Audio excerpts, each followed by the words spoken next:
We're going live right now. Hello, everyone. This is the second SGU live stream during the COVID-19 pandemic. This is the first one we were able to announce on the show before we did it. So welcome, everyone. How's everyone doing? Now I'm talking to you. Talking to us or the audience? I'm talking to you. Oh, yeah, good. Yeah, they got theirs. Yeah. Still surviving. You know, tension continues to go up a little bit every day because the stir crazy factor. So I have to warn you guys right at the top. I will have to dip out for a few short phone calls during this meeting. I'm on call for something. No explanation. I'll just close my video and mute myself for little snippets when that happens. One's probably going to happen very soon, just so you know why I suddenly drop out of the stream. So I predict our audience will go up when Steve leaves. He has to take the call from Dr. Fauci, so he has to.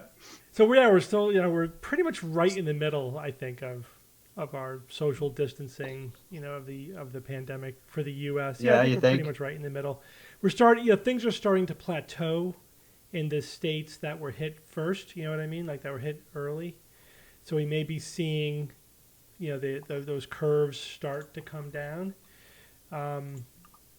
In terms of new cases, the deaths are still increasing because there obviously is like a 1 to 2 week lag there. People are sick for a while, before they die from COVID-19. So the new cases will start to dip before the deaths do. So we're just starting to see that, but we have to see. We have to see if that's going to be sustainable. It's just a matter of how much endurance, everyone has in terms of really being fastidious, about social distancing. Steve, what's it like at the hospital? We have a lot of cases. Last time I checked, with like 60 or so people in the ICU with COVID-19 in Yale.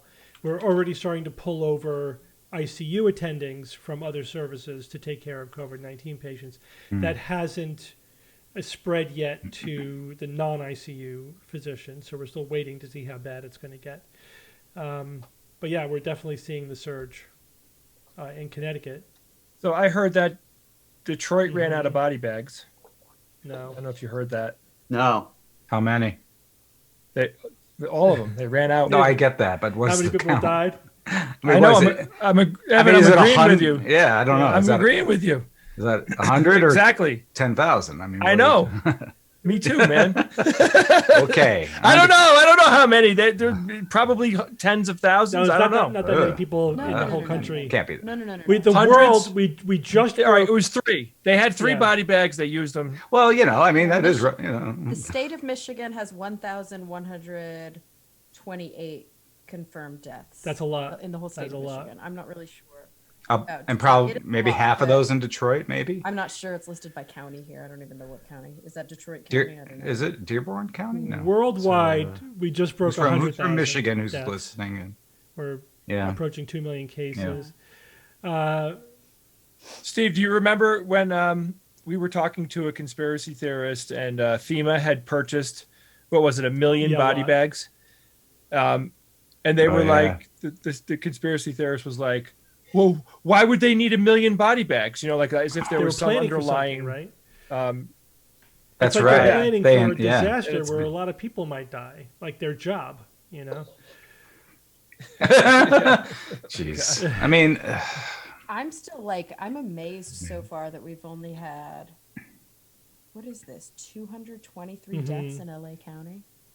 yeah. It's, 492 total in the state. That might have ticked up. That might. But you've be heard the as of conspiracy yesterday, regarding or that, Kara, the day before. because people are finding every way possible to be What wrong. is it?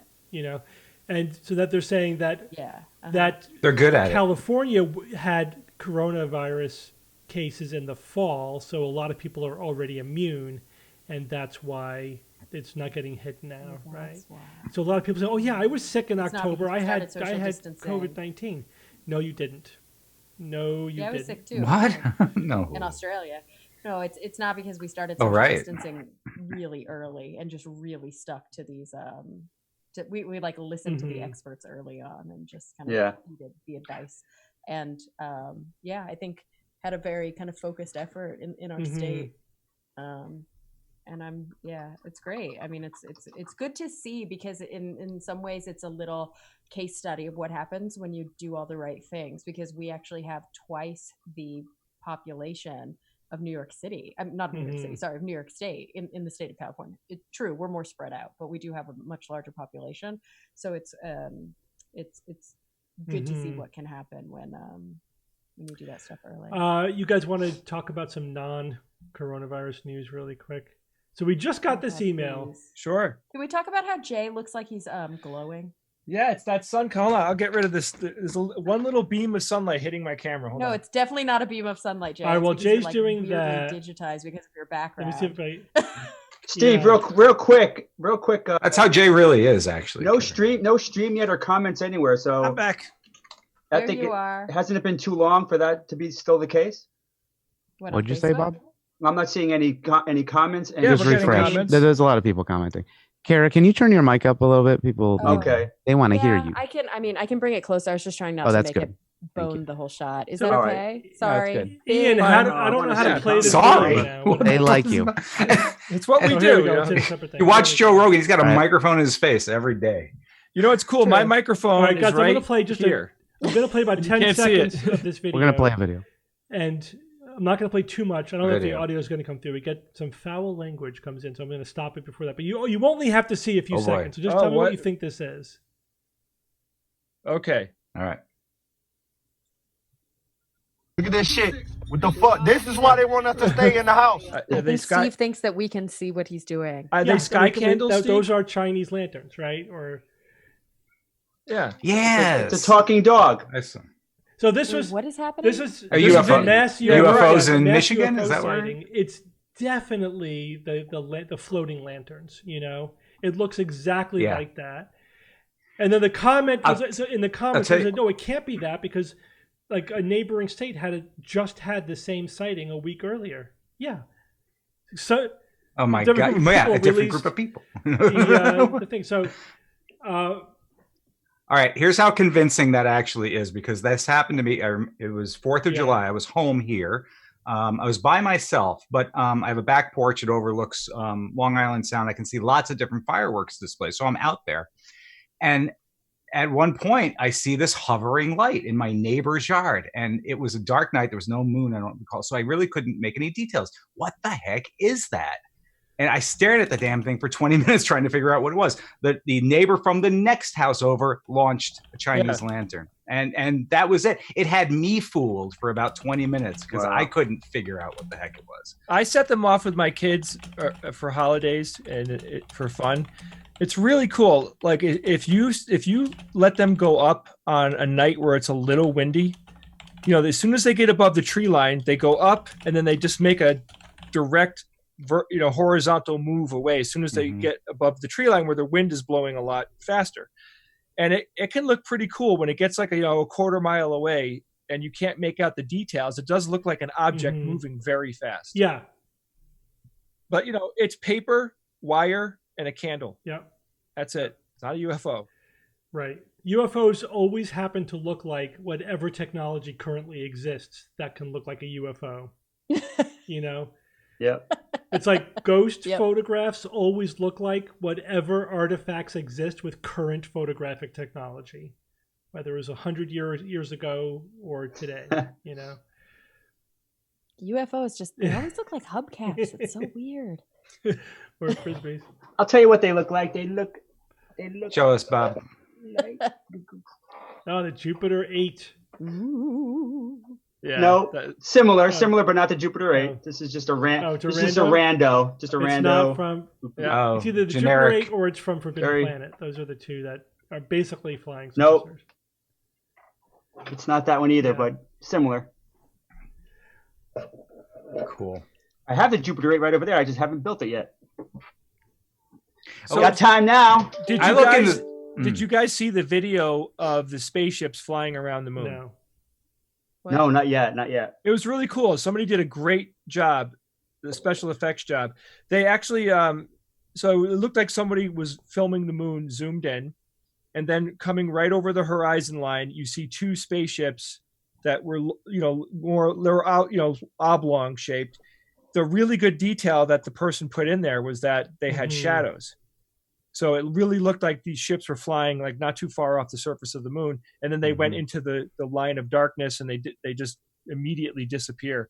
And I got quite a few emails from people, like, what do you think about this? And I'm like, like anybody that can do home special effects could do that. It's not that hard to do. No, gets better every year. Yeah. I mean, we're already at the point now with pretty much anyone that has the intent can have the skill set to make special effects that a normal person can't tell are fake.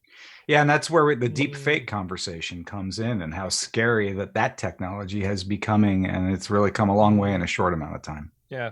And it's gonna be a real game changer, I think. I mean, we won't be able to trust audio and visual. Like, you could hear a public speaker talking and you cannot be sure if it's them at some point. Somehow there'll have to be multiple lines of authentication, in order to then say, okay, these two or more things confirm this really happened, therefore it's authentic. But if you take something just as standby, you won't be able to accept it as being necessarily true on its own, which is not a bad practice in general for lots of things, including news sources that we like research and talk about on the show, but political things that we don't talk about, and just about anything else you want to research. The problem is I agree, Evan. The problem is with the video itself is that once they identify a method of determining that it's fake, then they could just fix it, and that problem will no longer ever appear. And so it's going to be like an arms race where it's just going to be getting more and more and more realistic, and you're going to need like second and third parties to determine, yes, this did in fact happen, because there's no other way to determine. All right, guys, I have to dip out. If it's fake or not. Continue talking amongst yourselves. We will. Sure, Steve. Oh wow, he actually really dipped out. Yeah. You guys want to take? Do you guys want to take any questions?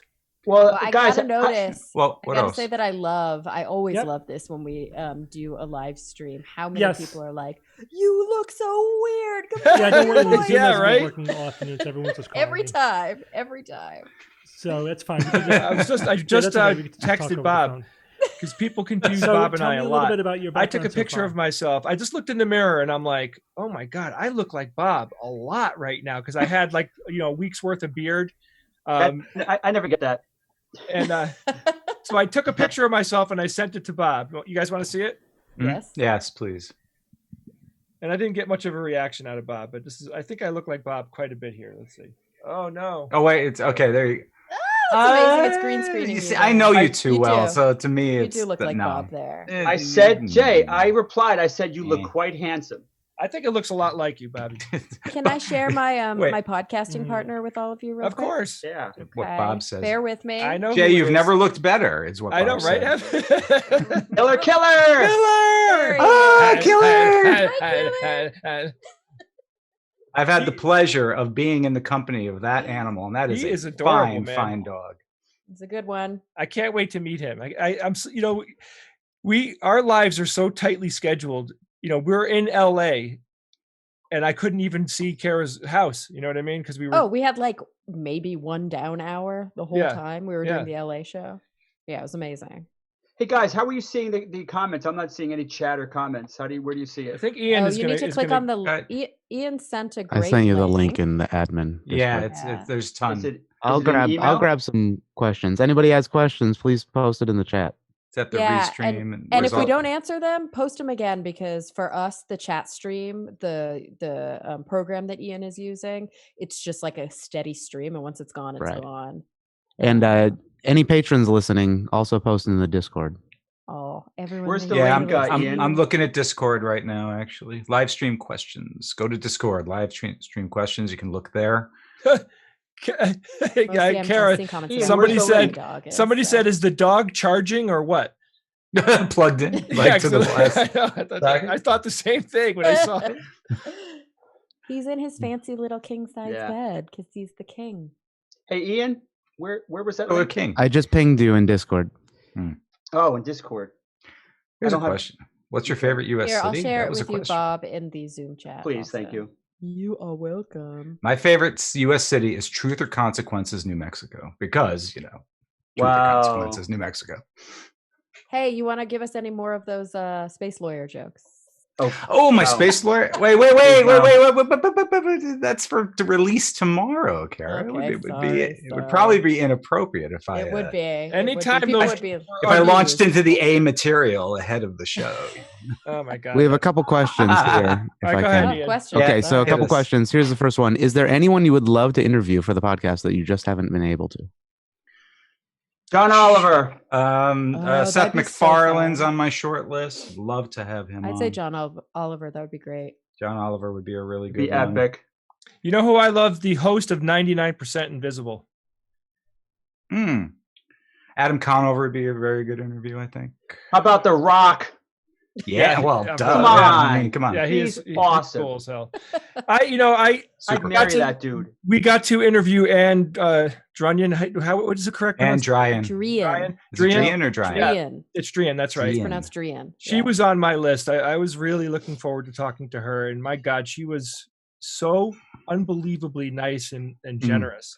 And doesn't she just have this way? I mean, whenever I see her speaking on stage, or I was also lucky enough to interview her like the same day, actually, I think that you guys did for Talk Nerdy, which was why I wasn't on the thread when you guys interviewed Anne for SGU. She has this like slow, intentional, deeply poetic way of speaking that just gives me chills when I listen to her. Ugh. I totally agree, Kara. Yeah, I mean, you get the sense that she's emotionally invested in everything that's going on, and and she's also very calming. I just thought she was wonderful.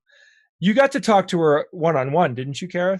Mm-hmm. Yeah. So earlier that week, I was able to go. This was back when we were not social distancing, to an event at UCLA that Nat Geo put on for the New Cosmos series. So it was like a screening of the first episode and a little after party.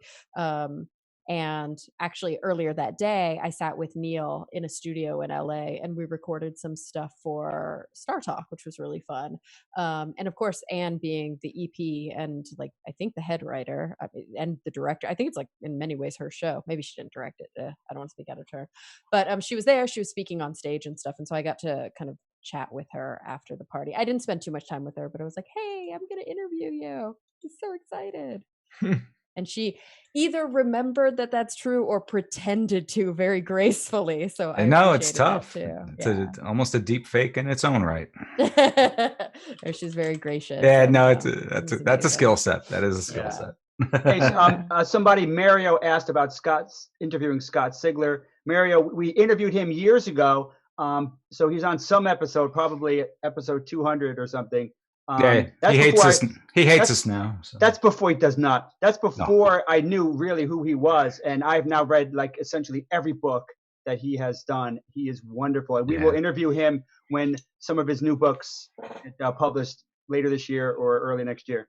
So can we take a second, fantastic. Bob, to talk about regional dialects? Because sure, it's hilarious to me that you guys are Italian, but you pronounce the name Mario. That's regional, yeah. That's so regional, right? No because choice. you're Italian. Yeah, I don't even hear myself say it that way. Mario. Right. If I pronounce it in Spanish or Italian, I would say Mario. I'd say Mario. Which is so funny. And then in the South, or I don't know if it's also a neutral American accent, but I've always said Mario. Yeah. And so when I hear people say Mario, I'm like, East Coast. Yeah, because it was, I think, a big pronunciation for us was Mario Cuomo. It was never Mario Cuomo to us. It was always pronounced Mario Cuomo. Yes, I do have this robot. So a couple of off-topic things. I'm seeing multiple people ask what are our favorite bands. Oh, wow. Yeah, and I realize I don't know Evans or Kara's. Okay. I mean, it's hard. Genre or say, like, hands down, band? Number one. Yeah. Can you like a top 4 or 5? Yeah. Bob's is what? Milli Vanilli, right, Bob? Yeah. Hilarious, Jay. Hilarious. So funny. Wham, Culture Club, all those, right? Yeah, I liked Wham. Wham was pretty good. Okay, all right. Yeah. I didn't say anything. I just said Wham. All right, go ahead, Kara. Okay, go get him. Go get him, Kara. Tell us. This is hard for me, but I would say based on maybe who I listen to most often, and I'm going to try and like genre bend a little bit. Probably Tool. Mm-hmm. Good. Coheed and Cambria, maybe Radiohead, probably Mumford and Sons, and then either like Bad Religion or NoFX. Sanford and Son created an album. Mumford and Sons. Oh, Mumford and Sons. Okay, just same thing. Yeah. What do you got, Ev? So my first band I was so into when I was young was Rush. Mm-hmm. So from a very early age, Queen as well from a very early age. But as I grew older, I also enjoyed the likes of Elvis Costello. I think he's wonderful. Oh, he's awesome. So awesome talented, songwriter. so talented. And later on in the 90s, in my rebellious time when I was in my 20s, Green Day. I got big into Green Day. Love Green Day. Yeah. Mine are The Police and Jeff Buckley. Oh, all right. I dig it.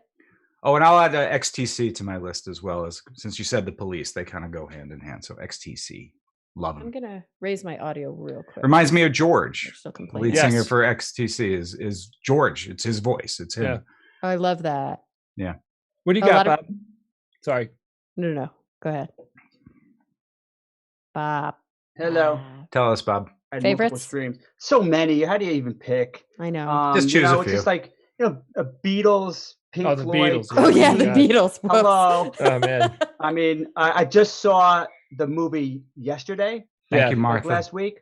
Oh man, that was wonderful. Yeah, it was cool. Such a cool premise. That premise was so cool. And at first, I was like, "This guy's a little scummy," he's with that what he's doing. But then I realized, wait, the Beatles essentially were evaporated in the universe. So it's good that he brought him back to life. And just a wonderful movie. I recommend it. Caro, so you mentioned it's funny. Like I don't really think of each other as being very different in age. And I'm moderately immature in certain ways, but I only recognized one of the bands you named.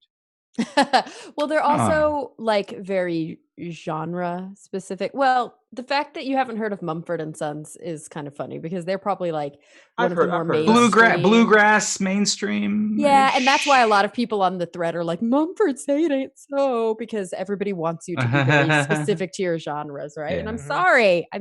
I just really like them.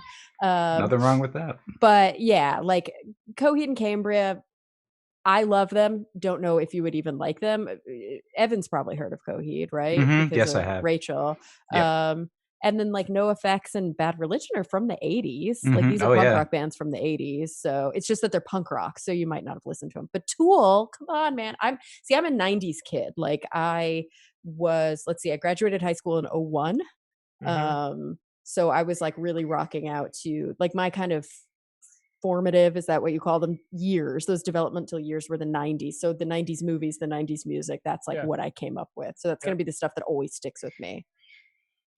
Yeah, I mean, I was really into like I liked Prince a lot. Somebody mentioned Prince. I really was, I thought Prince was, yeah, what a guitarist. One of my favorite things I remember hearing about Prince was someone went up to what's his face, Eric Clapton, and they said, "What's it like being the best guitarist in the world?" He says, "I don't know. Ask Prince."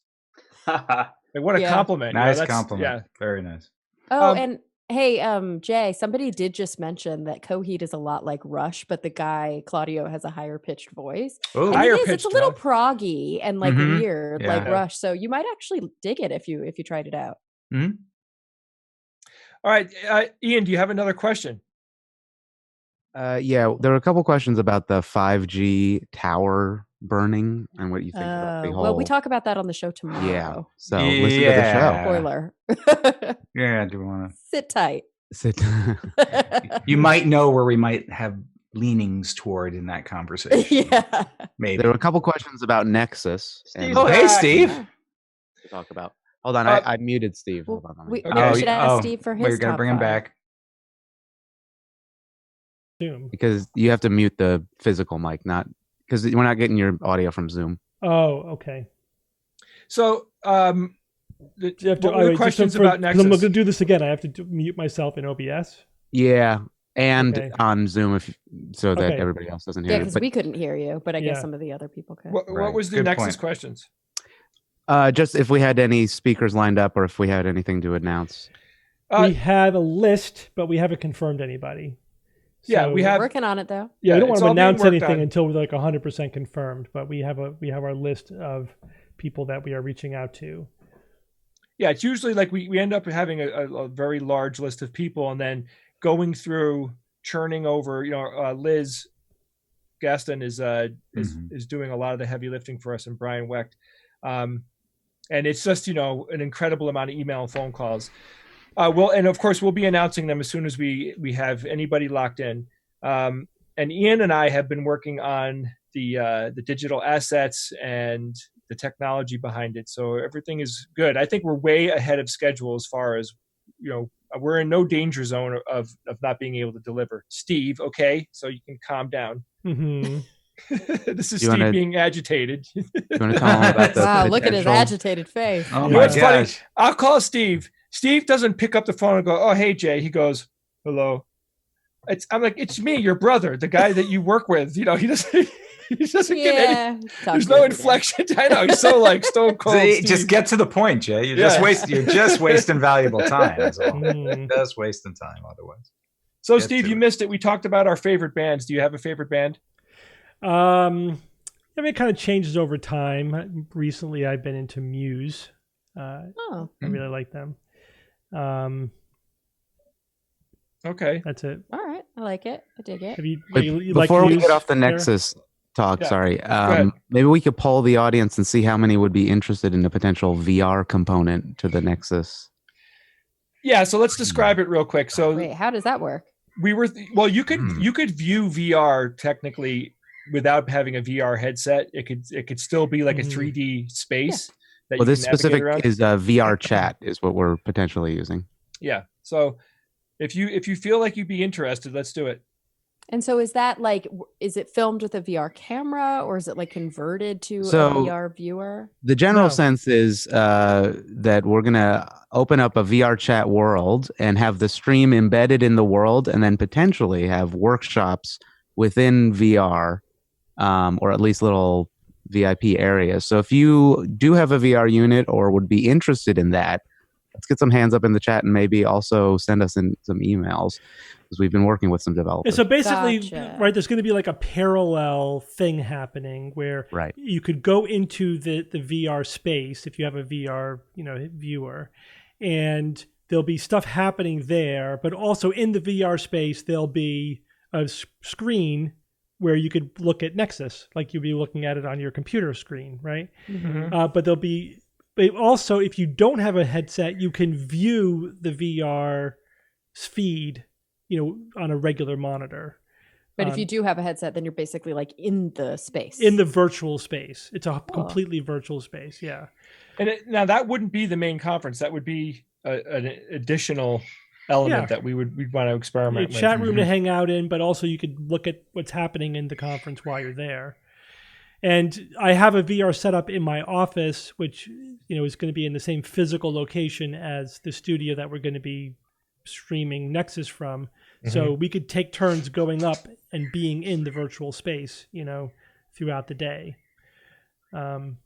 Yeah, and someone mentioned too that there's lots of ways to even, like you said, you can watch it flat, but you can also use like Google Cardboard or, there's a lot of like make your own viewers where you just slide your phone into them. And, you can... and also you can do it mouse and keyboard. It's not restrictive to purely VR units. You guys know that I have an Oculus Go upstairs in my closet still in the box. I'm not surprised.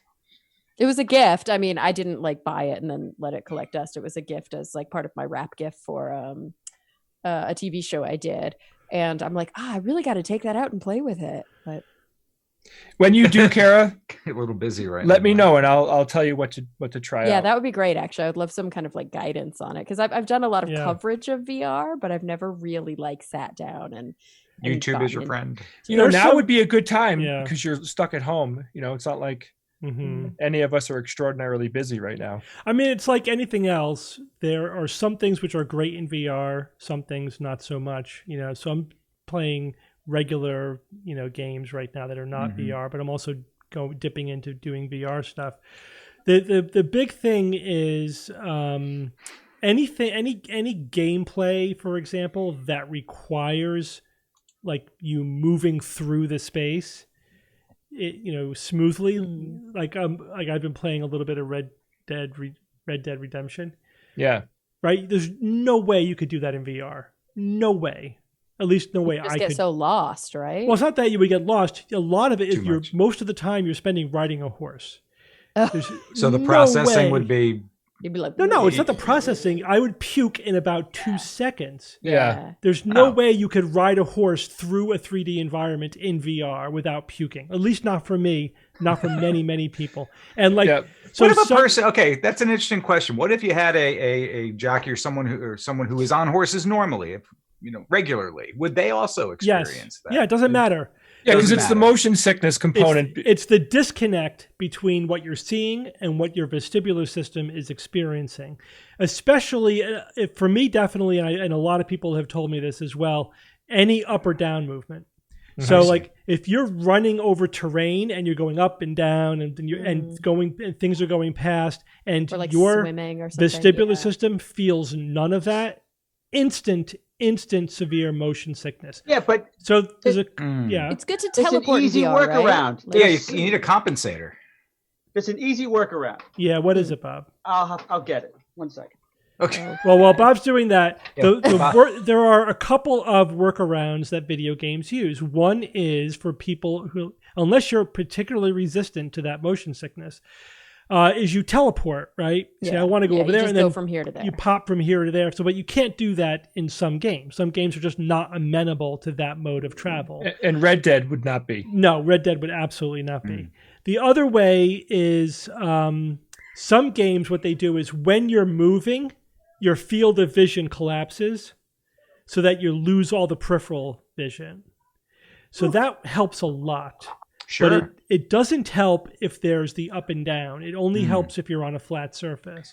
So, but what about if, like, for me, I don't like playing video games. Yeah. Are there like cool VR movies that I can, like, what can I do in VR that's not gaming? Yeah. So for not gaming, so I've watched several VR movies. Very interesting. Imagine being in a 3-dimensional movie where there's action happening potentially all around Well, you. that's problematic, right? That's a very problem. problematic. Yeah, Where do you look? Where do you focus? That's Well, I mean, but the thing is that just like any director who's making a film, the hope is, that they're going to draw your attention to things intentionally. So 2 things. First of all, your attention is drawn to where the important stuff is happening. But second, again, this is a new medium, and content creators are going to have to adapt to it. But the ones that I've experienced, there's moments where you don't necessarily have to be paying attention at one particular thing, and you get to look around. Or maybe while somebody is talking to somebody else, you could be looking at the way those people over there are reacting to it, or those people on the other, whatever, you know what I mean? Like you don't necessarily have to be looking the entire time at the center of action. You could be looking at what's happening all around. So, which is not dissimilar to a regular movie, just much more intense, just 360.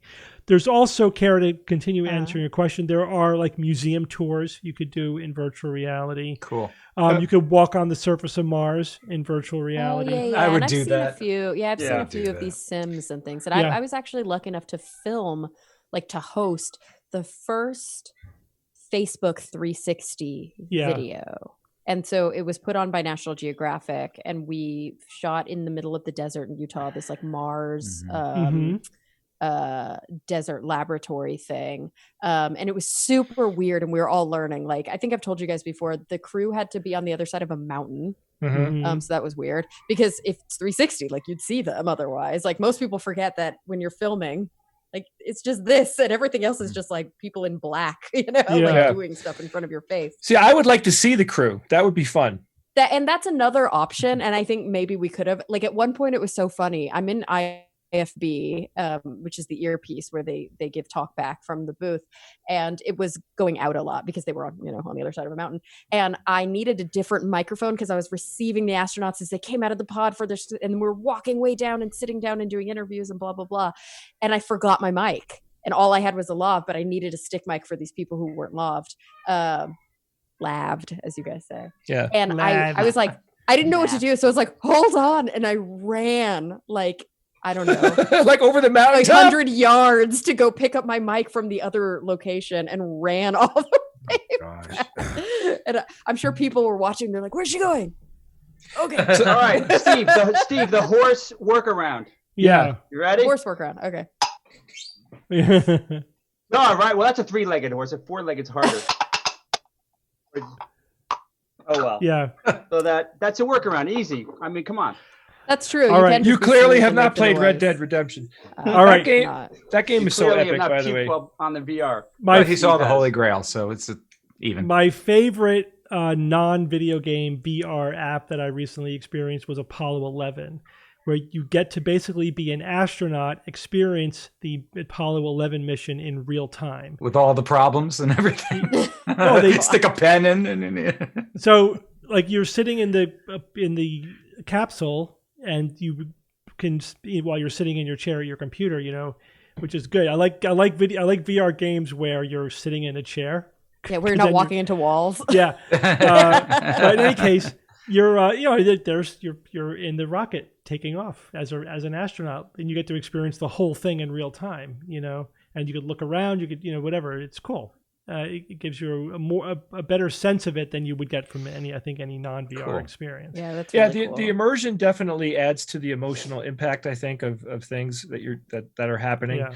Yeah. Like, Steve, what was that aquatic game that you and I were playing? Subnautica. Like, I could not play Subnautica in 3D because I would be horrified. Because it's scary. It's a scary game to play. It's like a psychological thriller, and there's also like sea monsters and stuff in it. And you hear like this wicked bassy, from over here. Like, you can kind of tell where it's coming from. Like in 3D, that would be too horrifying. I've done a VR early on. I did a VR horror game, and it was like really scary. Yeah. Like really scary. Yeah. Yep. I experienced that as well. Like when you first get VR, like you experiment with all the things. And there was one app where they had, it wasn't a full horror like video game. It was just a little mini experience, but it was like you're walking through a haunted house. And that was legitimately creepy because now, Oh, Bob. I mean, you like Yeah, I love it's that. scary in a way that no video game or movie or Yeah. 2D experience can be because you're there. You know, you are totally there. Telepresence. Yeah. Yep. That's what I'm waiting for, like a fully immersive, real VR horror game. Now, all right, so the one I did play one game that you would love this, Bob. It's Arizona Sunshine, where it's Yeah, a the zombie game. game.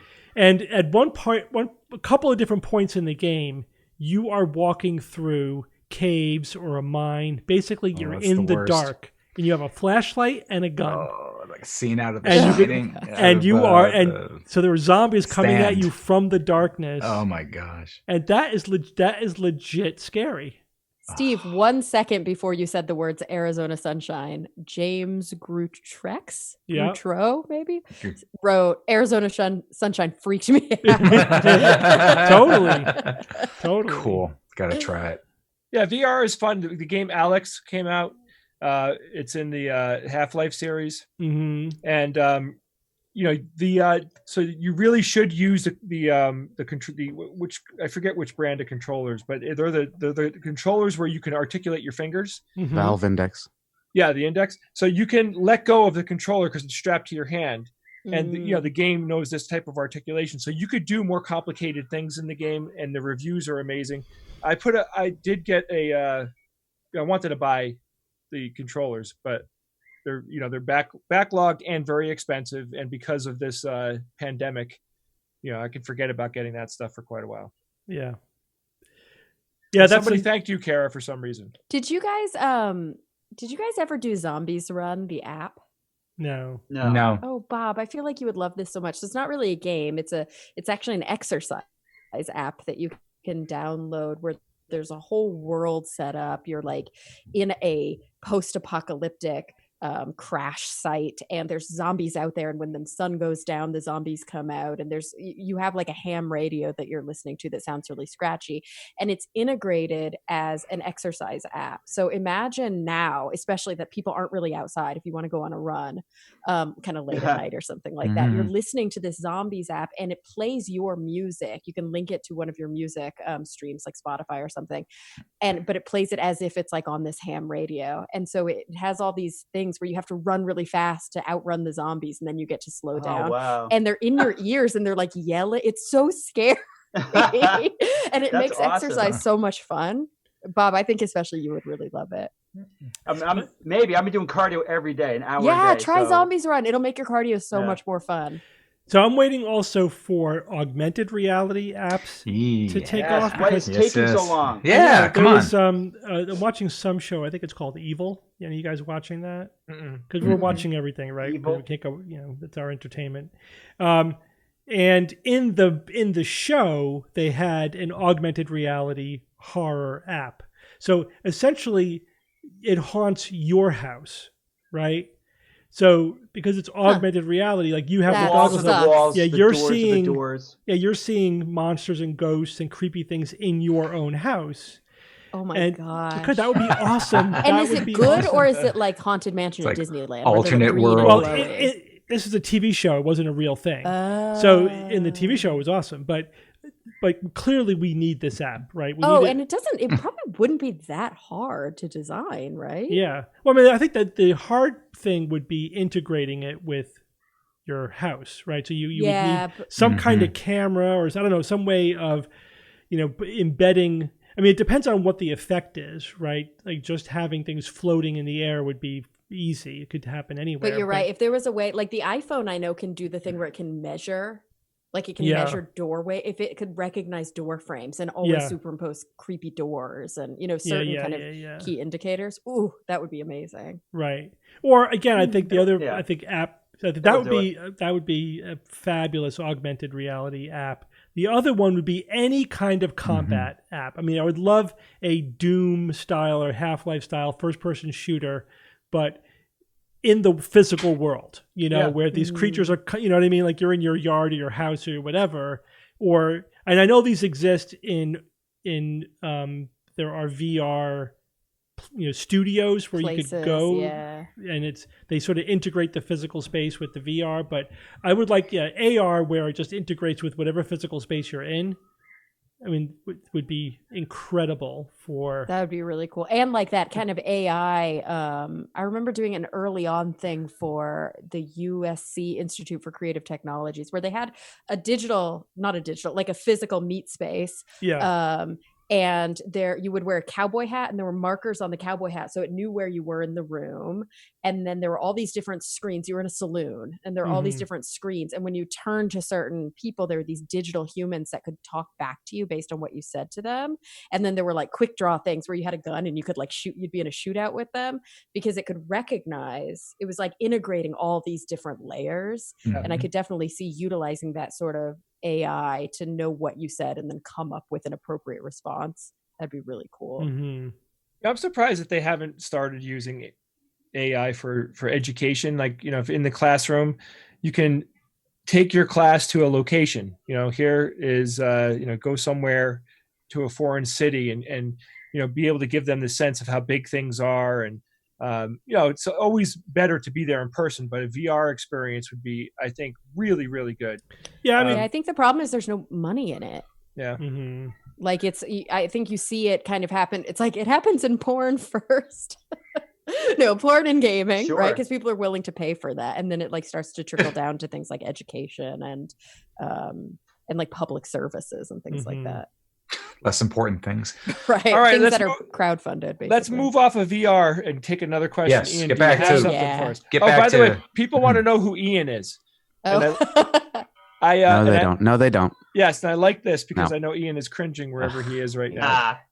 Ian is a technical lead for the SGU. He's involved with all of our AV website programming.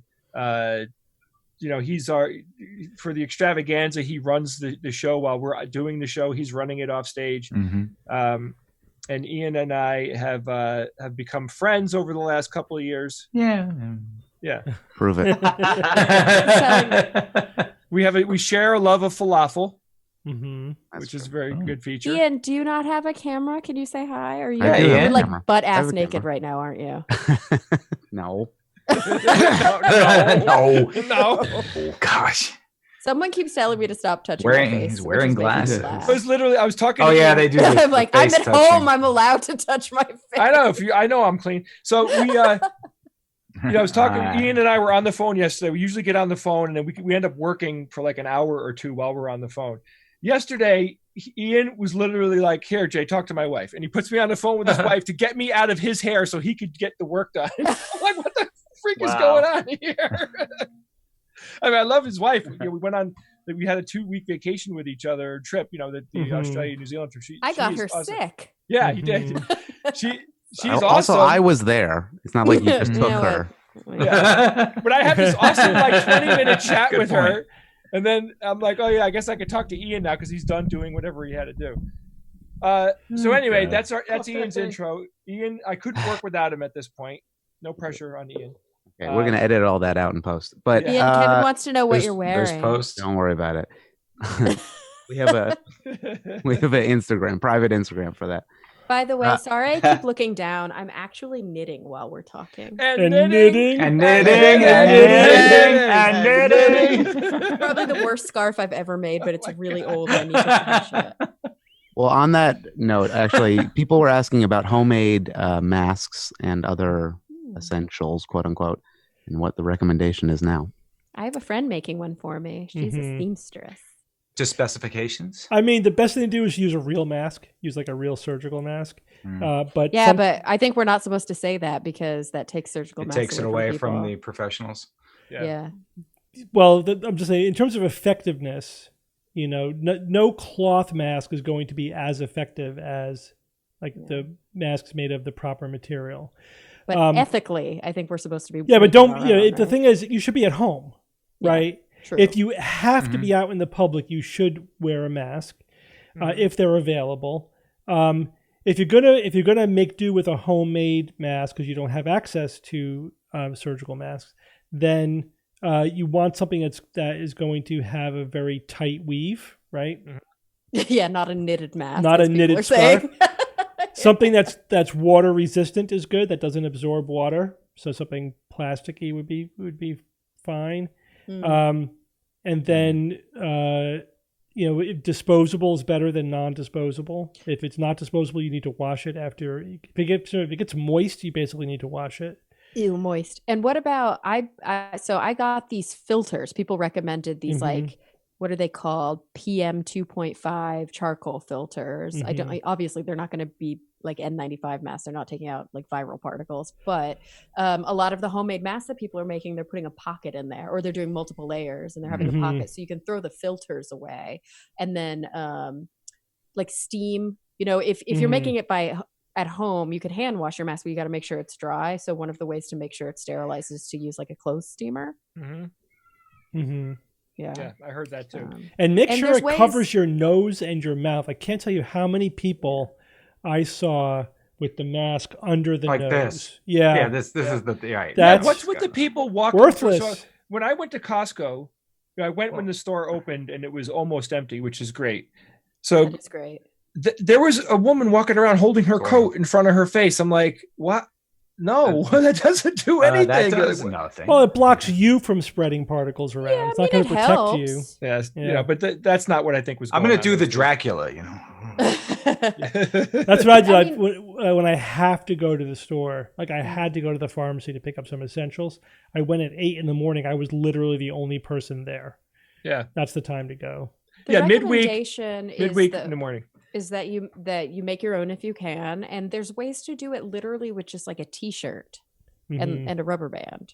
You just fold it. I think there are even videos that the CDC put out where you just fold a t-shirt multiple times, put rubber bands on the outside, fold it over itself, and then loop it around your ears, and you can spread it out.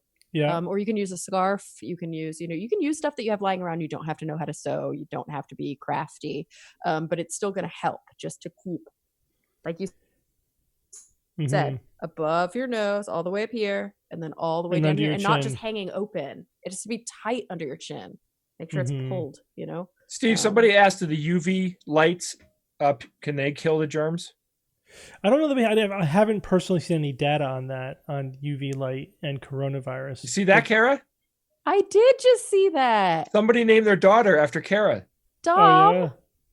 Wow. Their human daughter? Yeah. That's awesome. Human daughter. Do you think that my mouse daughter? Wouldn't it be cool? Wouldn't it be cool if the little boy that was named after me and a little girl named after you started the podcast? I thought you were going to say got married. All right, we could take it that far. I didn't want to get too personal, but sure. Yes. Oh my God. But here's the other thing about the masks is don't let it give you a false sense of security. Yes. You still need to do the 6 feet distancing. Don't think, I can get close because I have a mask on. No. Stay 6 feet apart. All right. Hopefully this will be the last time I have to dip out. Oh. Okay. All right, so now let's talk about something All fun. right. Yeah. It's all that stuff we're hiding for when Steve left. All right. Yeah. Steve's gone. Shirts off. Here are the secrets. Let's tell all of Steve's secrets. Let's reveal them all. All right, Ian, can we get another question, please? Yeah, I'll grab one. Talk amongst yourself. No, No, there's a couple questions. Other favorite podcasts? That's a quick one. My so bad favorite with this question. I love George's Geologic podcast, George Robb. I love his characters. George's humor is incredibly it's just right on the money for me. I mean, we're in the same generation. We grew up in the same part of the country, so I really get his lingo, I think. But I just love his characters and all the little bits he does. And I love 99% Invisible. I just love it. I love Radiolab. Any educational programming like that is awesome. So I don't really listen to podcasts because I'm that podcaster, but I have a lot of friends who have amazing podcasts that are really well respected and well loved. And I have listened to them before and I think they're incredible. So I highly, highly, highly recommend my friend Allie Ward's podcast, Ologies. It's super funny. It's a great science show. Every week she interviews a different ologist. And you learn so much. And she's just hilarious. I also recommend my friend Greg Foot's podcast, The Best Thing Since Sliced Bread. It's I think it's a BBC show. He's British, and it's all about asking questions about like, is kombucha actually good for you? And then they do intense deep dives, really trying to understand the science and debunk all the myths around it. So that's really fun. And then finally, I recommend my friend Sandon Totten's podcast, Brains On.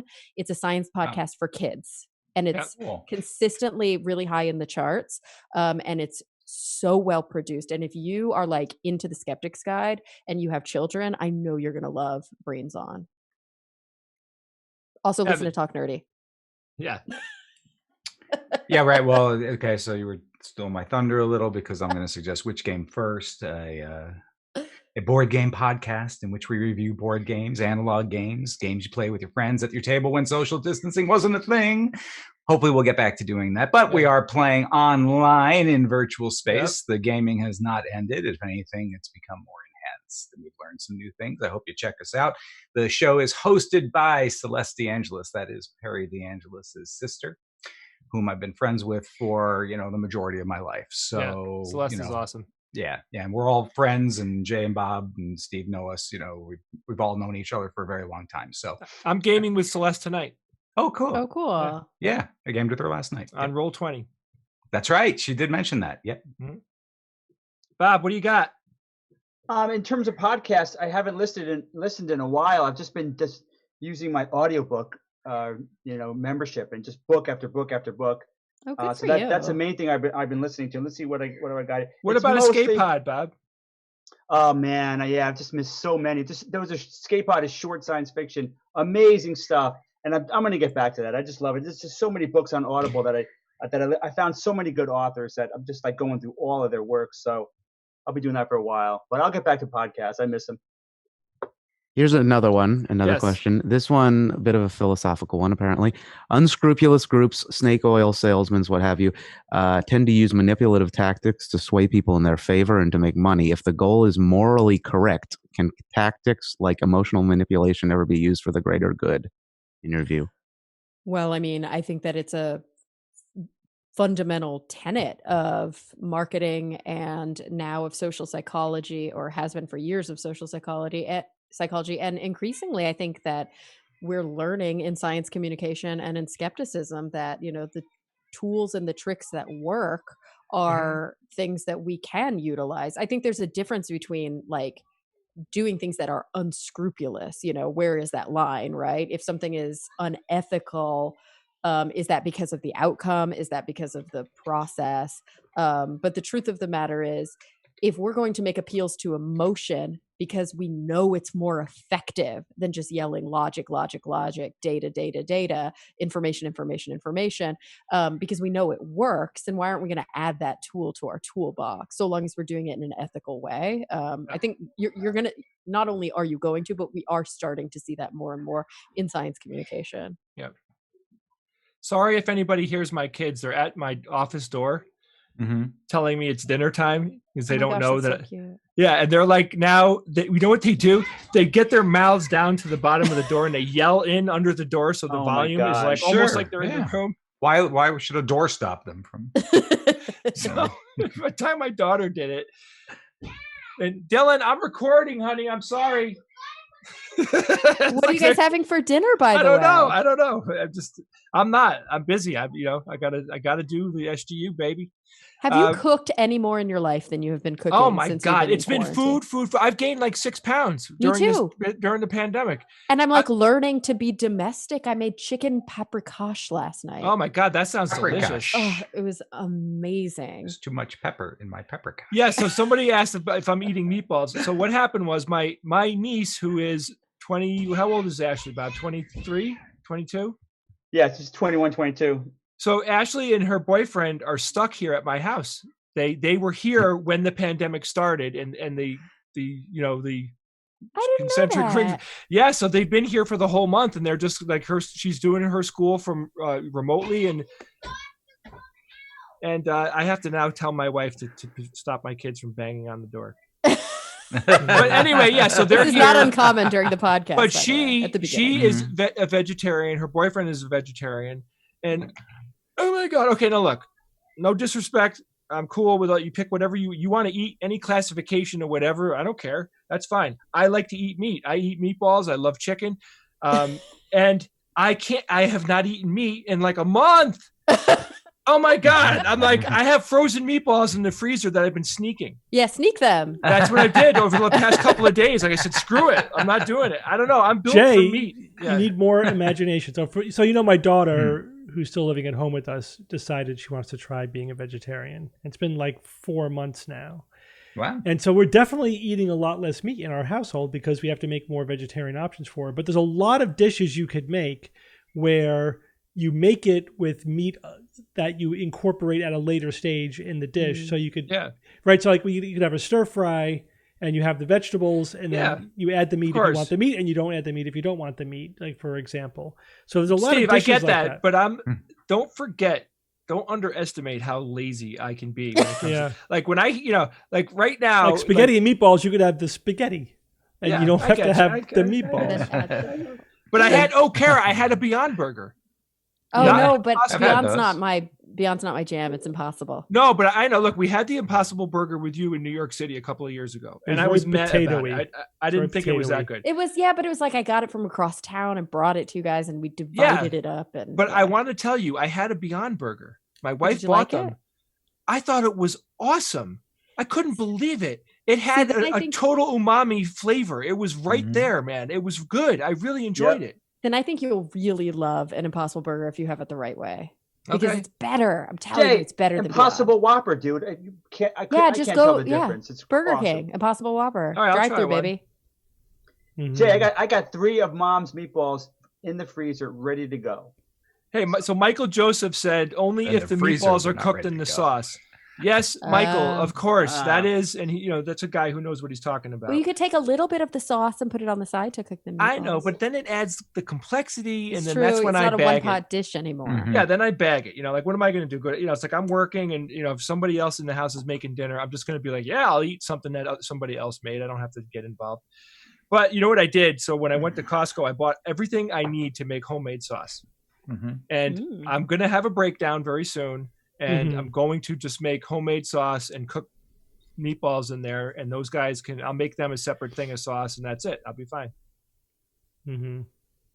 Nice. And I think GMOs are delicious. I agree with Physics Police. GMOs are delicious. And I also agree with Eric that I love soup too. Yeah, soup is good. Oh yeah, I'm big on soup. Big on soup. So I actually have a soup maker, which a friend of mine hates that I own this because he calls it a unitasker. Yeah. And he says unitaskers are not okay in the kitchen.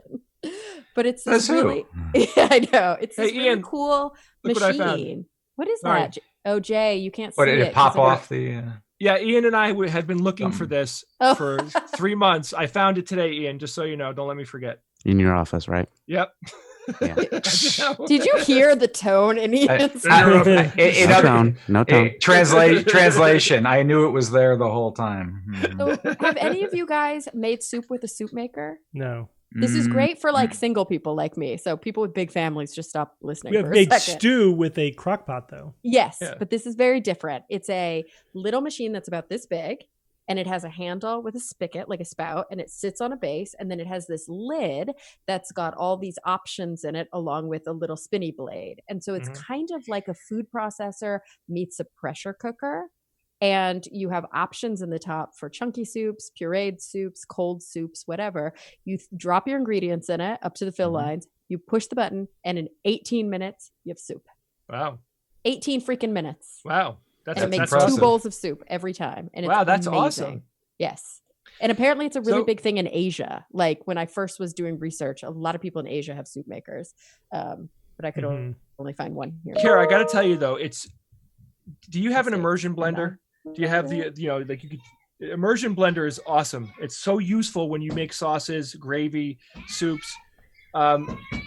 You know what? I'm going to step away, and I have to go scream at my kids. Yeah, please do. Yeah, just mute that. Yeah, welcome guys to the beginning of every podcast every week. Until the kids go to bed. Somebody thinks you need to hydrate because they say that they like your dry way of speaking. Thank you. We do have another question, if you don't mind. Yes, more questions. How do you think the physical distancing is going to affect all the other transmissible diseases that would normally be going around right now? You keep asking such serious questions. So that's flu must be way down. Yeah, so that's a good question. So, for example, that reminds me of the 1980s, right? When the HIV pandemic was Oh hitting, yeah. universal precautions against HIV actually drove down other sexually transmitted diseases because people were People were more scared. obsessive about wearing condoms and being careful. And so yes, absolutely. So the physical distancing doesn't discriminate. It's going to decrease any communicable disease. Which I is wonder if it what you would actually expect. has, I wonder if there are psychological impact waves. And that would be something, it might be in the literature. That would be interesting to look at, like incidence rates of anxiety disorders before and after, or like the types of anxiety disorders that have like a washing, checking component, like obsessive compulsive disorder. Like it's cool to know that culturally we might start to make changes that are better for our epidemiology, for our global public health. But in a way, I wonder if those kinds of social distancing changes are also going to like negatively affect us psychologically. Like people are maybe going to be too scared to touch in public, or Yeah. less Will it likely change to the norms? Will it Oh change no, Yeah. is handshaking a relic of the past? Well, that's, famously Trump is like a germaphobe and thinks that handshaking shouldn't happen. And now Fauci is even coming out and saying, yeah, maybe people won't be shaking hands anymore. Like that won't be a normative thing. I mean, I'll give you my personal experience. So there are subcultures where that doesn't happen. So like when I'm seeing patients, I don't shake their hands because why hand to hand is like that's where all the germs. Even though I examine patients, etc., but still, we try to limit unnecessary physical contact in a clinical, hospital setting. Sure, yeah, you got to be professional. Especially if I'm going to be seeing 20 patients in a day, I don't want to be passing one germ all the way through my patients. I mean, I wash my hands between every single patient, but I don't think I ever shake the doctor's hand in an office. I can't remember. But yeah, it's just we don't do it. It seems unusual. We don't do Vulcan it. salute. Sure. According to the thread, this is going to be our new handshake. Yeah, I get the hygiene aspect of it, but we're humans, and physical interaction for a lot of us is important. I am a touchy-feely person, and I love the physical contact with people that I care, especially people that I care about. So that makes me sad, because it's like one more step removed. I don't like that. Yeah, but I mean, there's, it's you take it to different extremes, and I think sometimes it works and sometimes it doesn't. Like part of the reason that we saw difficulty containing Ebola was because of a lot of these very, like you said, sorry about my screen, close familial practices of washing dead bodies and things like that. And in certain cultures that started to change, in other cultures it persisted. In a lot of Asian cultures, you bow. Yeah. Why don't we do that? Yeah, it's so respectful. Well, because of my back. My sacroiliac. And somebody said that like dabbing is going to be the dabbing. New I can dab. pretty funny. That would be funny. Here's a cultural change that happened daughter would because hate of infectious disease. Kuru. You guys know what kuru is? Oh, No. yeah. Prion disease, right? It's a mad cow disease for people, basically. In Papua New Guinea. Yeah, so they were eating the brains of their dead Oh, you don't eat the ancestors. brains. Don't do that. So human brain eating had to fall away as a cultural practice because Brains. Prion So I was diseases are fascinating, by the way. Yeah. Read all about them. They're amazing. Prion- I was very quickly going to tell everyone about an immersion blender and how easy it is to make amazing soup. But we can pause that. And Steve, is there something else you wanted to talk about? No, any other We questions? do have another question. If Go ahead, Ian. So a couple of people have been asking about Sweden's approach to coronavirus and how you think that's effective or not. Yeah, it's an interesting experiment, isn't it? How that's going to come out compared to lots of other places in the world. What are they We're doing? starting to see some changes. They're They're just not- very laxed on their Yeah. social distancing and on their. But I think we're starting to see that they were just a bit delayed. So I don't know. Yeah, this still hasn't played out. We're in Time the will first. tell. We're still early in this. I mean, right? I mean, it's We tough won't know until we to draw know. conclusions right now. Right. Another question, Ian? What about non-diseases impacts like pollution, bio-waste, others? So I've been reading a lot about the fact that our carbon footprint has plummeted in the last month as a happy side effect of all this. Of course, like I drive my car twice a week now. I have to go into the hospital twice a week instead of every day, So I'm sure a lot of you, like Jay, you said you haven't. I haven't been in driven your my car in like a month. Yeah. Yeah. So that's, My Granted, battery's my dead. car's electric, so. but Oh, whatever. Right. So your footprint is.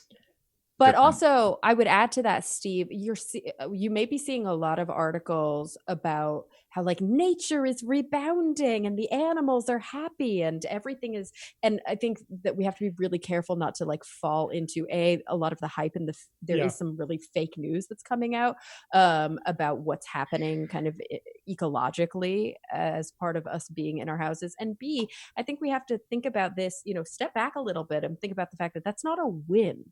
This Yeah. is a horrible pandemic. Yeah. And the only reason we're not outside is because we're in our houses. And there's a very good chance that the second we go back to life as normal, it's all going to go back. This is not Yeah. because of a policy Yeah, this is a blip. we made. It's a blip. Oh yeah, no, you're totally right, Kara. This is this, and then it go back up. It's a Hopefully data we point, learn though. from it, though. It's a data point. I think yeah, that and maybe we can take that data point and like, I don't know, make better choices. Yeah. Mhm.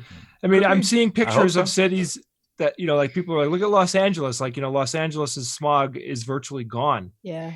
There It's was also pictures- raining right now, so it's like beautiful outside. There's a place in India where you can see where you can't see the Himalaya mountains. They're 100 miles away, but for like the first time in 60 years or something, Yeah. they said you can finally see them, and they took photographs of them. Like people from that village are seeing the mountains with their own eyes for the first time, 100 Yep. miles away.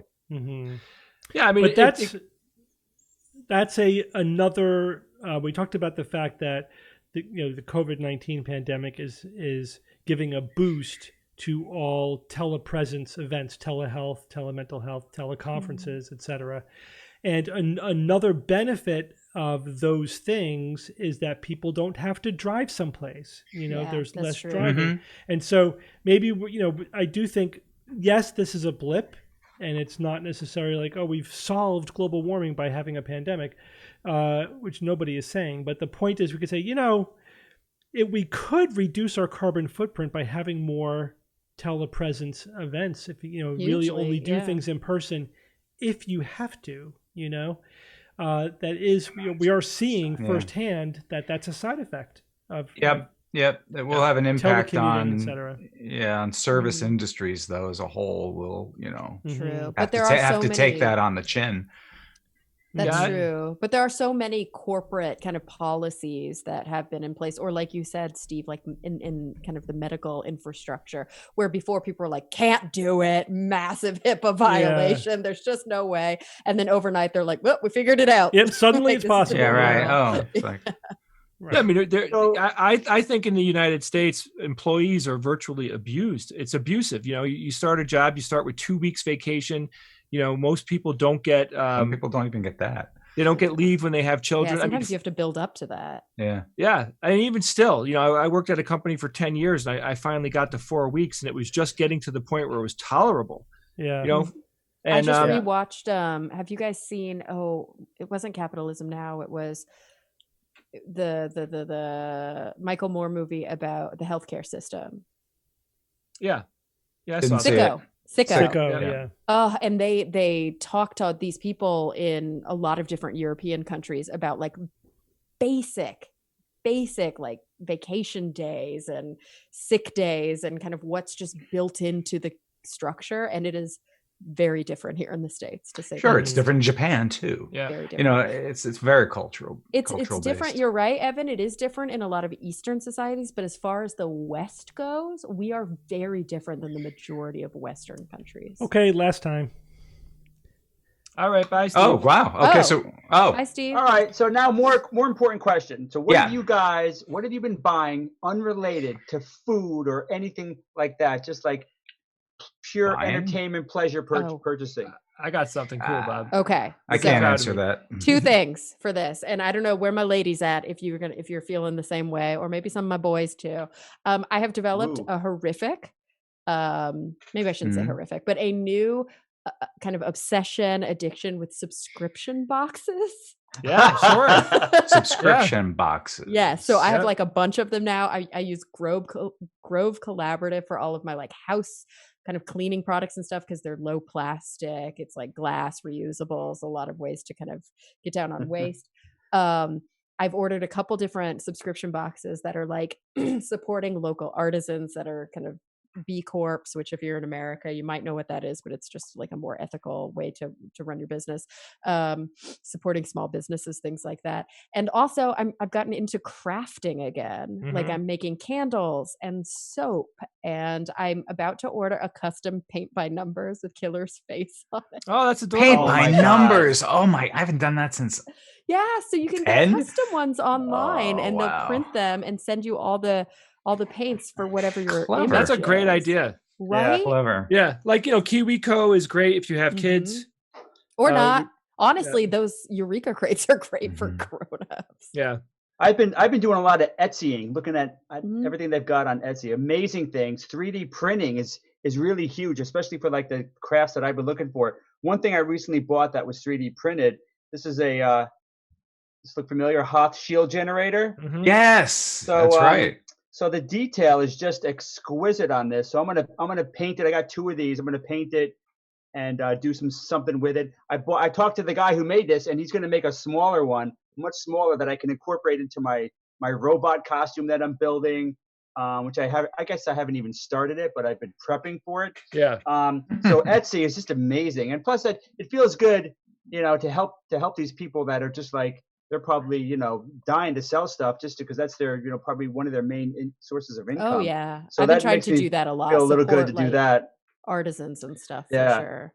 So I've been doing this thing with my kids. So after dinner, there's a little bit of time before they have to go to bed, and I started doing this mindful meditation thing with them, where everyone in the house will go in, we'll sit down, we'll do a little bit of very light stretching, and then we'll lie down, and it'll be somebody's turn to pick what the background music is. It could be the ocean, it could be bells, whatever. The kids pick.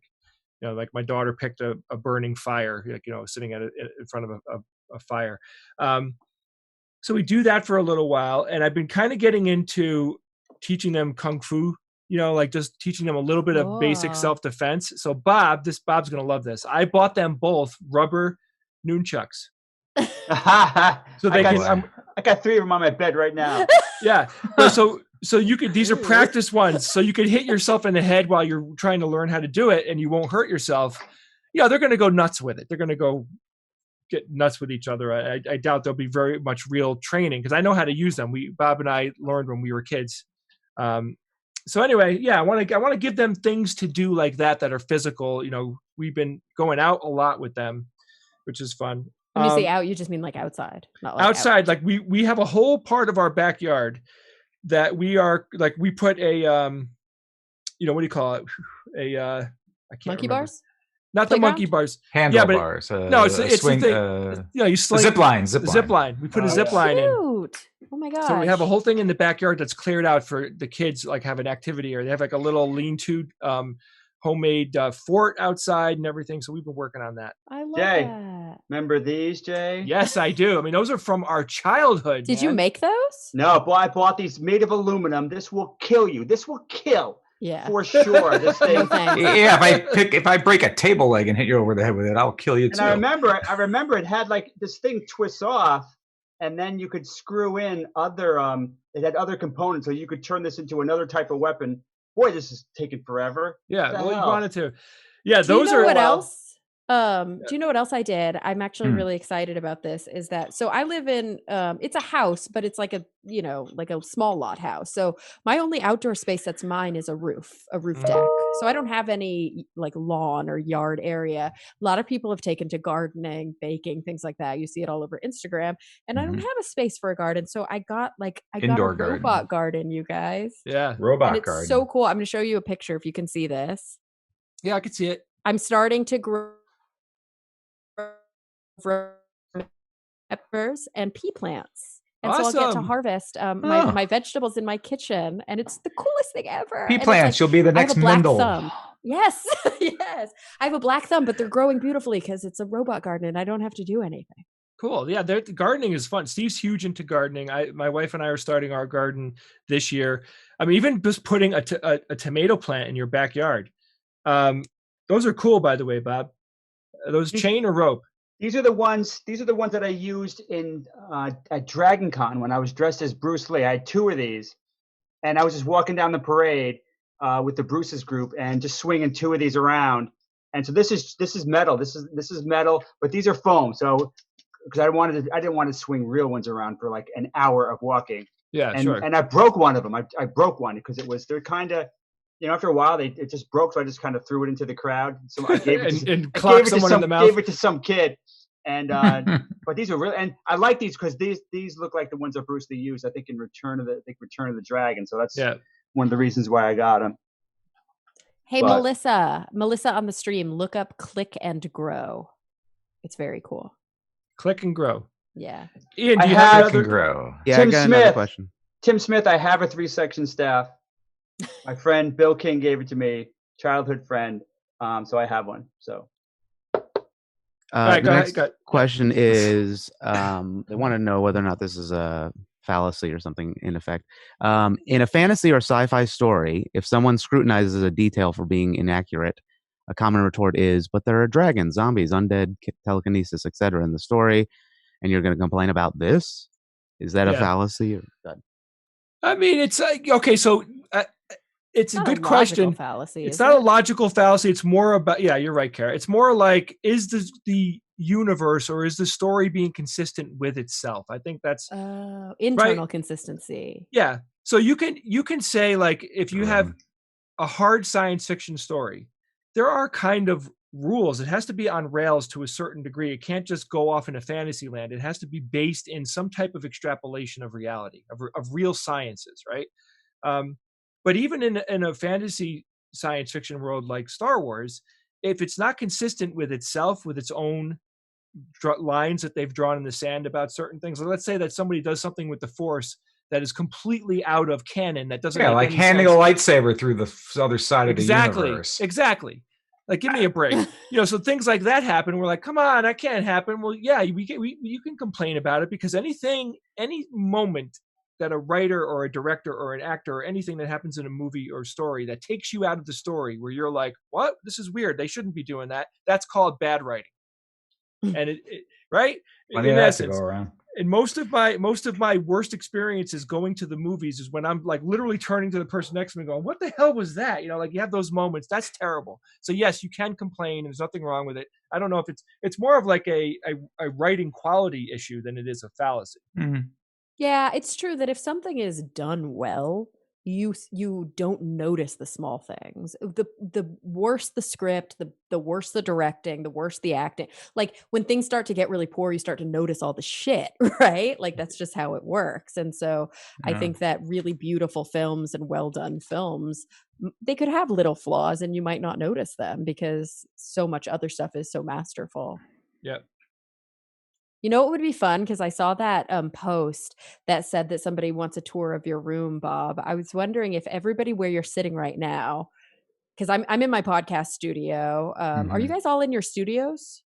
Yeah, I'm in our recording studio. Yeah, is there like an object in your room that you think is fun or something that you want to show off? Oh God, yeah. I mean, well, forget about Bob. Bob's entire. I know. That's why I was like, maybe we can kind of like.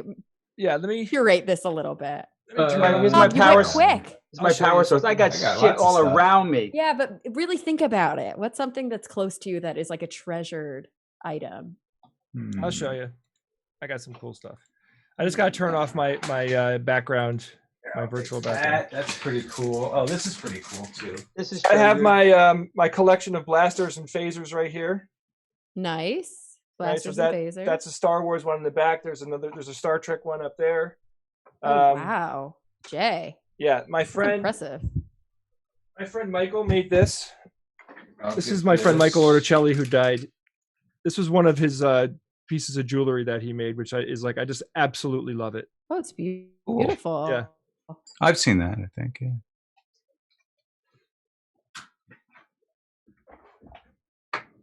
And you can see my office behind me now. Nice. Bob, what you got? You looked excited. Me? Yeah, I have. I got so much here. I thought you had something ready to go. I got one. No, Evan does. What do you got, Ev? So this, oh boy, the way this takes us back, right? So this is my official Walking Dead zombie card, as drawn by SGU listener Gary Kazeel. So he did these as the series. It's the season 2 trading card series. This is unique. There is only one. Oh, I managed to gosh. find mine online at eBay and bought it. So That's it was amazing. super, super cool. I love this thing. Oh my gosh, I'm so jelly. Why did So you guys I- change your position in the feed? Because did- we oh no, I don't know. I think that happened when you went away. Yeah. Oh, I have have- something Ian, what's else up here. with our spacing? Oh, we're spacing? I don't know. Maybe Like, somebody Steve used to be at disconnect the for a top. second. No, I'm Yeah, where I maybe- was. Well, at least relative to me, but you guys all whatever, doesn't matter. Can Oh, it- You weird. lagged out a little bit, Kara, so maybe there was a maybe be. that's I don't know. This communicator Honestly, is from the wand company, and it actually can hook up to my phone, and I can answer the phone and use this. Is it 5G? Careful. Yes, this will kill you and give you COVID if you use it.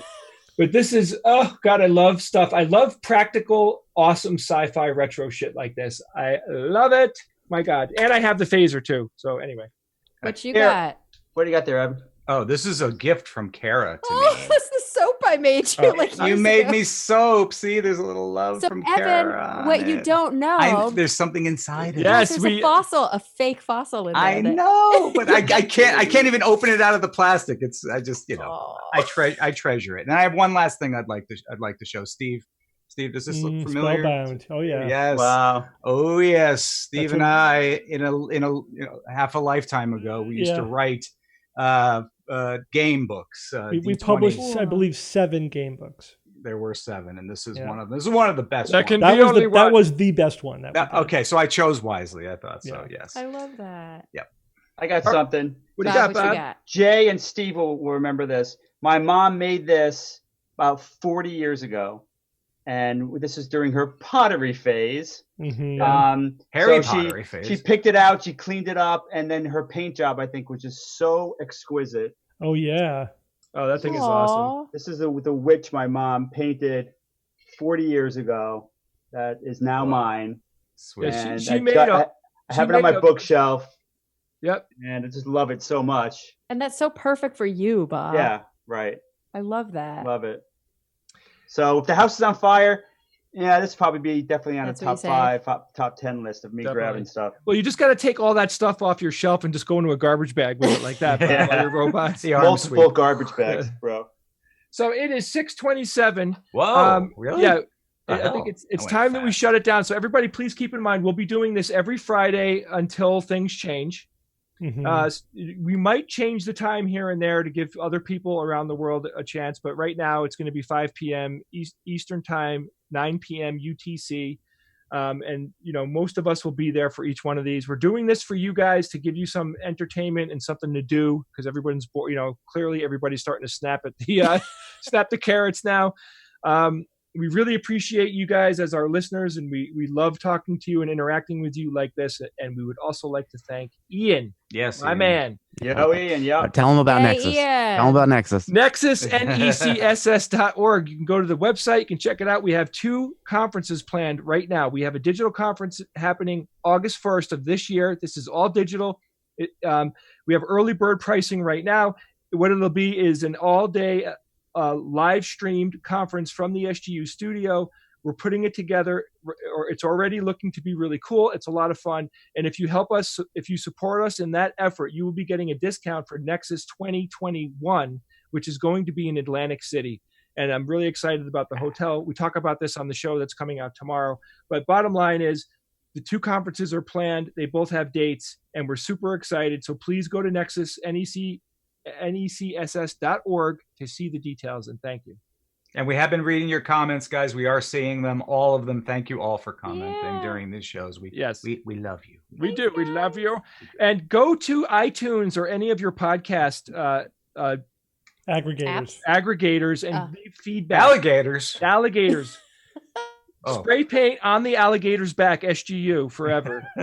No, but you can help other people find our show by just giving a good note or a thank you or giving us 5 stars or however many you think we deserve. Bob, Jay, have a good night. Evan, I will. Okay. You are beautifully handsome, and you look like Adam Savage. I think I read that once or 1,000 Or 300 times. times. That's why I said it, because it Right. comes up every like third one. It's Adam Savage on the But guys, show. when we're talking to each other, we have to look at each other relative to where we are. So I have to look, Jay, how are you doing down there, Jay? I know, right? You guys are all in one bar Hey. across the Oh. top of mine. Hey, Yeah, it's Bob. different. You have to Everyone's look at the over here. mainstream. Because Yeah, to you gotta be everybody consistent. else, It's Yeah, like dude, it's like that Brady Bunch the thing. Brady Bunch, yeah. That's bizarre. hi guys. Yeah, right. Yeah. Steve. All right. So anyway, Kara, I can't wait to meet your dog in person. And Steve, Mm-hmm. I actually do miss hanging out with you in person. My Yeah, friend. I know. We haven't Aw. been He'll call- physically in the same place in a I month. know it's He's weird. going to call you later to talk more about it. Steve. Right. Yeah. I'm going to say things like "I love you" to make you uncomfortable. Good night, everybody. Thank Thank you. Good night. Good night. Stay Good safe. night. Next See you week, next week. Next week. Tune in.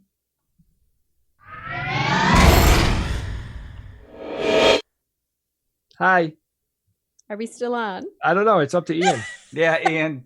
Yes. When can we yes. start? Wait.